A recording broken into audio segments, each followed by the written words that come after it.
Yang pertama Dr. Ruzaimi, yang pertama tuan-tuan. Yang kedua Mufti Perlis ni. Ni tidak Wahabi, Wababi orang panggil. Puak ni, puak Wababi ni. Ni berdua ekor ni, hak sesak ni tuan-tuan. Mudah-mudahan Allah mampu cepat 2 ekor ni, insya-Allah. Sebab puak ni Wababi ni tuan-tuan yang mulia. Alih Wababi tadi. Pertama Rozaimi ni pakai spek ni, dia tu buta mata, tak apa, dia tak payah sangat. Hak dua tu mufti dah muftah tak putar belik orang tak tahu. Ada beberapa perkara saya nak sebut. Yang pertama ialah saya ingin meminta kepada mereka yang selalu mengikuti kuliah saya ataupun mendengar ceramah saya, dan saya nak minta pada diri saya sendiri dulu dan pada semua yang mengikuti, kita jangan ikut langkah ni. Walaupun orang maki hamun kita, kita jangan maki. Kerana kita bukan pemaki hamun, kita dakwah kat orang. Kalau lihat, alhamdulillah, video-video kita, sama ada ceramah kita di masjid, di mana-mana yang dirakam oleh mana-mana pihak, bukan potongan dan apa tu, bukan saya yang uruskan, ataupun saya rasa insya-Allah kita tak akan dapati kita maki orang. Kita hanya terang kepada orang, kerana itu adalah tugasan kita dalam dakwah. Ahli sunnah wal jamaah yang sebenar ialah mengikut jalan Nabi. Kalau Nabi ke kanan, dia tak benar kita maki orang, kita ikut Nabi. Walaupun ustaz kita ke kiri, dia maki, kita jangan ikut dia. Itu pentingnya. Kalau Nabi ke kanan, ikut Nabi. Nabi SAW dalam hadis yang diriwayatkan oleh Imam Bukhari, Nabi kata, Quraisy maki Nabi. Nabi ni nama Muhammad, maksudnya yang terpuji. Dia orang Quraisy ni dia panggil kat Nabi Muzammam, yang dicela. Jadi dia tak nak panggil Muhammad tu, pasal Muhammad maksud yang terpuji. Tapi Nabi, apa respon Nabi? Nabi kata, ala ta'jabun unzuru, dan sebagian riwayat, kaifa yasrifullahu anni syatma Quraisyin wa la'nahum. Kamu tak heran ke? Tengok macam mana Allah palingkan, ubah maki hamun Quraisy dan laknat mereka padaku. Yastimuna muzammama wa yal'anuna muzammama wa ana Muhammadun. Mereka maki muzammam, mereka laknat muzammam, dan sedangkan aku Muhammad, kan? Dia maki perkataan tu, dia kata kita perkataan, tapi itu kan kita. Dia kata muzammam kat Nabi, muzammam, dia tak pernah sebut nama Muhammad tu. Kalau sebut tu, Nabi kata yang kau maki muzammam, bukan aku Muhammad. Macam itulah dia bubuh gelaran, dia maki hamun kita. Alhamdulillah, mudah-mudahan kita, pertama kita anggap kita apabila kita berniat untuk berjuang, kita juga telah kena mengetahui kita mengambil risikonya. Jika tidak, kita jangan berjuang. Tapi untuk mengambil risiko, ia bukan mudah. Semua orang ada kesakitannya, tetapi mudah-mudahan apabila kita niat perjuangan ni lillahi ta'ala, kita pun bukan nak masuk campur orang ke orang punya urusan.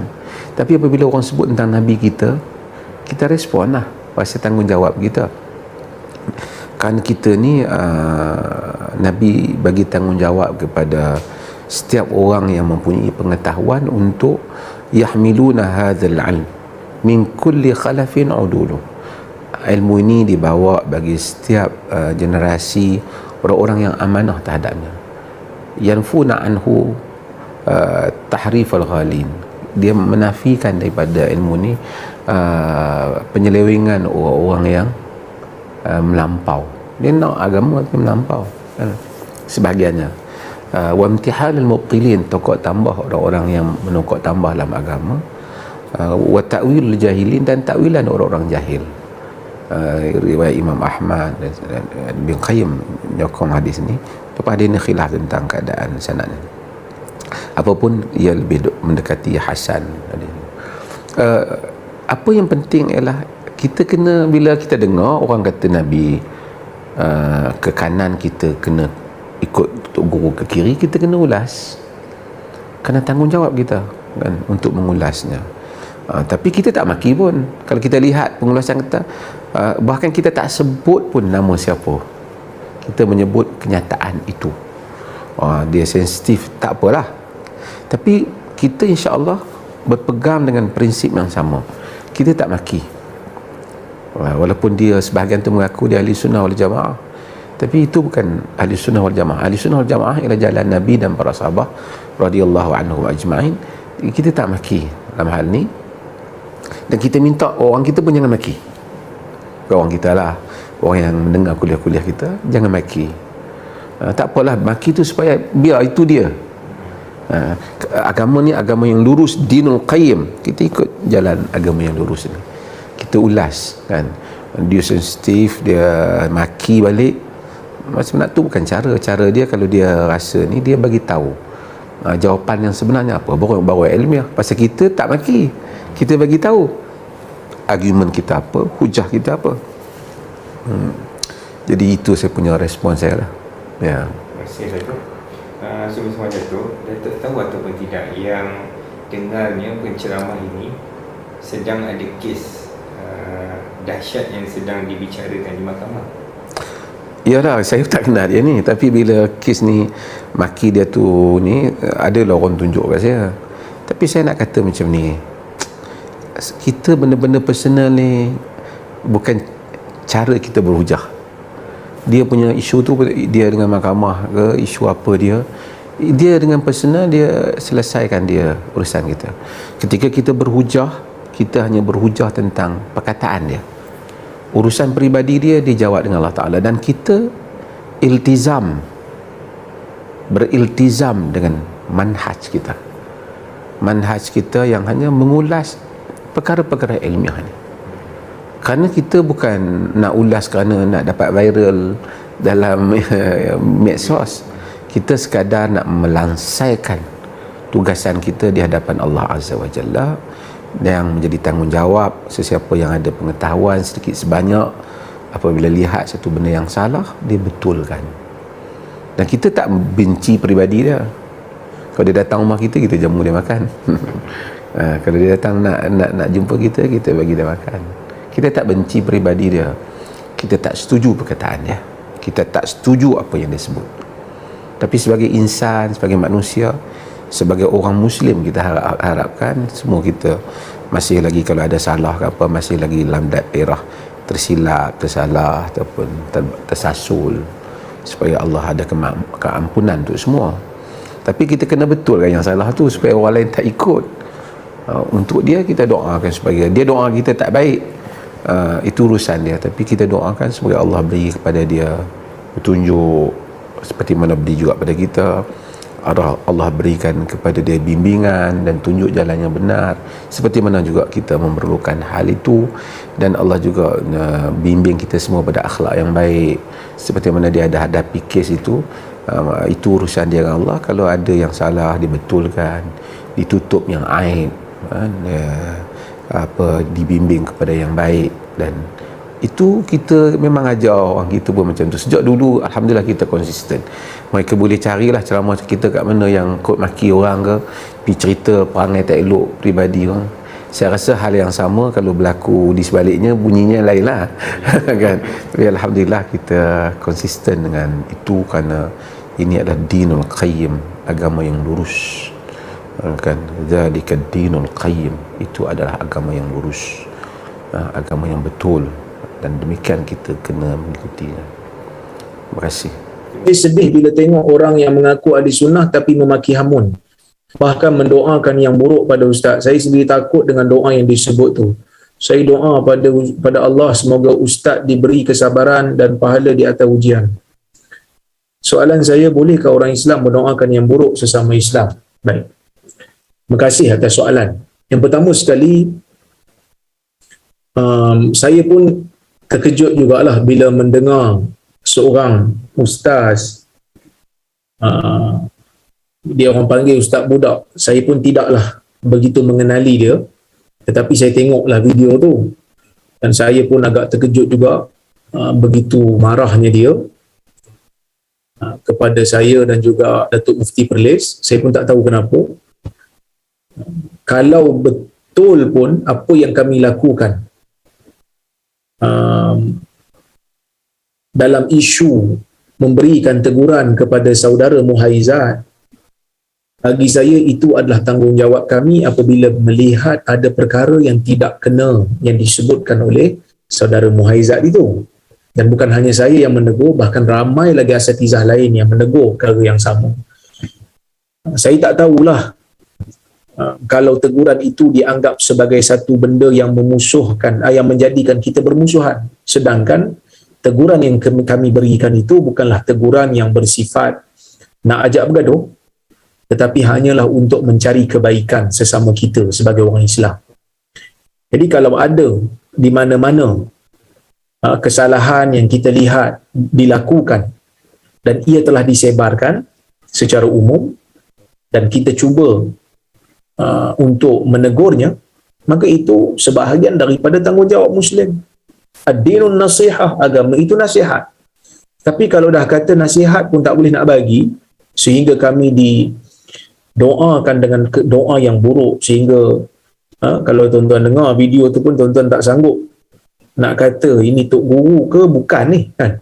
Sebab apa? Sebab begitu kasar perkataan yang digunakan.